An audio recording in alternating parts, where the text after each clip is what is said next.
You only need 3 exercises to improve your finger dexterity after a stroke. Hi, I'm Elise. I hold a clinical doctorate in occupational therapy, and I'm also a certified stroke rehabilitation specialist.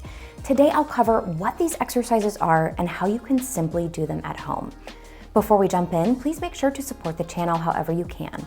Like this video, subscribe, become a channel member by clicking the join button, or leave us a super thanks by clicking in the YouTube bar below. All right, let's get into it. First things first, always check with your doctor or therapist before starting any new therapy or exercise routine at home, just to make sure that it's right for you. So with that said, our first exercise is coordinated finger flexion and extension.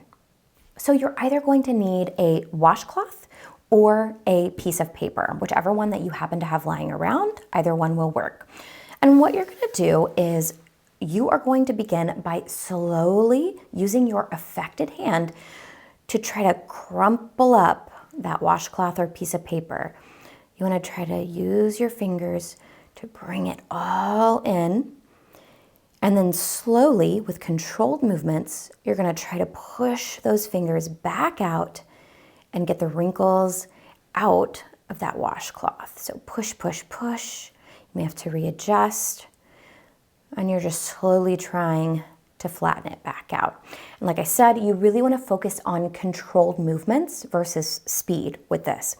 Now, if this is a little bit too easy, you can make it a little more challenging by using like a heavier, thicker cloth or a heavier piece of paper. That's gonna provide a little bit more resistance. You can also try to crumple it up just using your fingertips versus having that support from your palm flat on the table. That will, of course, make it a little more challenging. From an occupational therapy perspective, this exercise is really fundamental to rebuilding that coordinated hand function. And what we often see in stroke recovery is the return of that gross grasp, that ability to grasp all of the fingers at the same time, comes back before more of those isolated movements. We also see that flexion typically comes back before extension, and I like this exercise because we get a little bit of both. And that extension is particularly challenging after a stroke because commonly what we see is that flexor synergy pattern where, the wrist may bend in and all the fingers want to stay flexed. So focusing on that extension as early as you're able to is really important. Exercise number 2 is pickups. So for this one, you're gonna need to get some small items from around your house, and I've got some examples of what might work well for you here. I've got some keys, different sized coins, a paper clip, and this is a cotton round. You can use a cotton ball if you have those as well. But what you're gonna do is pick up each item individually, set it back down, but you're gonna try to use alternating pinches and grips. So for example, for the key, we typically use what's called a lateral pinch to use keys. So you can try to pick it up like this. You can use a pincer grasp using your thumb and your index finger to pick up each coin. Those different sizes are gonna make it more challenging or less challenging. You can use what we call a 3-jaw chuck pinch here, using your middle finger, index finger, and your thumb to pick up, say, the paper clip here. And then you can use all of your digits, the fingertips of your digits, to pick up the cotton round or the cotton ball and set it back down. Now, if this is easier for you and you're looking for ways to make it more challenging, depending on where you're at in recovery, you can use smaller items like maybe beads.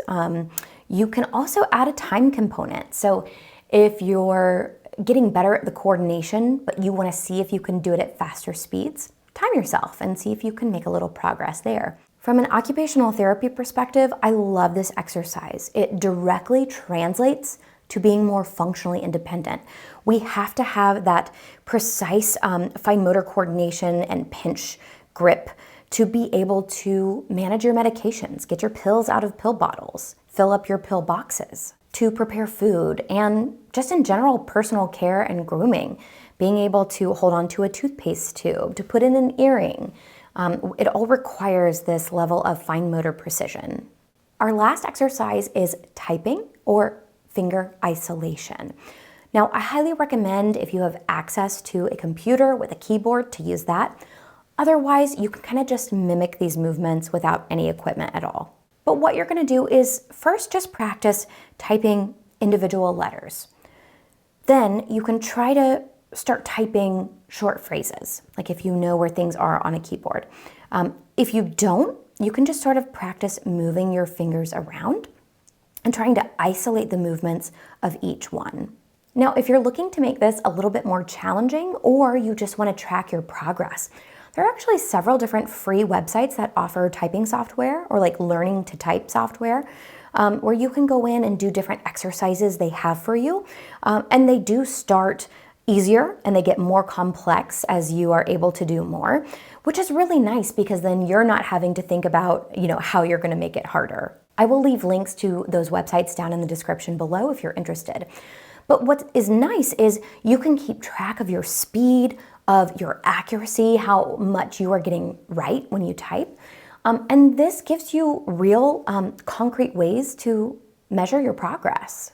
From an occupational therapy perspective, finger isolation is one of the highest levels of fine motor coordination that we have.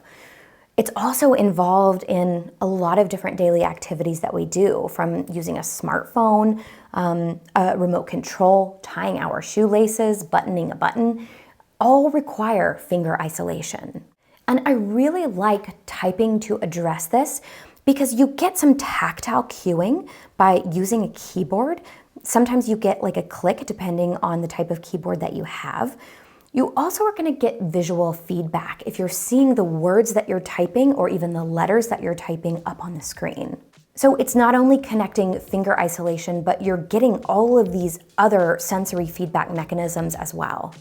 To get the best results for your finger dexterity using these 3 exercises, I would say do as many repetitions as you can within, say, a 15-minute time frame. That way you're not putting a cap or a limit on yourself. Of course, take breaks if you need to, but we know that repetition, consistency, intensity are all very important aspects of neuroplasticity to help rebuild those brain-body connections.